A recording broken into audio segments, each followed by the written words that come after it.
મજા લ્યો ભેગું થાય નહીં, કારણ કે આમાં શું કરવું પડે, 1 2 3 4 આ તો તમે ગણી લો, પછી તમે આઈ ગણવાનું, હારે પાછું આઈ ગણવાનું, હારે પાછું આ મોટું આવે એ ગણવાનું.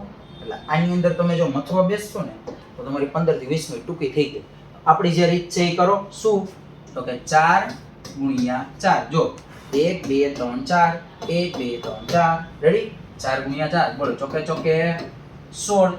પછી 3 ગુણ્યા 3, એક એક ઘટાડતું જવાનું, નીચે આવતું જવાનું, બોલો 9. પાછા 2 ગુણ્યા 2, બોલો કેટલા? 2 દુ 4. 1 ગુણ્યા 1, બોલો 1. કેટલા થાય? તો કે 5 14, 14 ને 6 20 ને 30.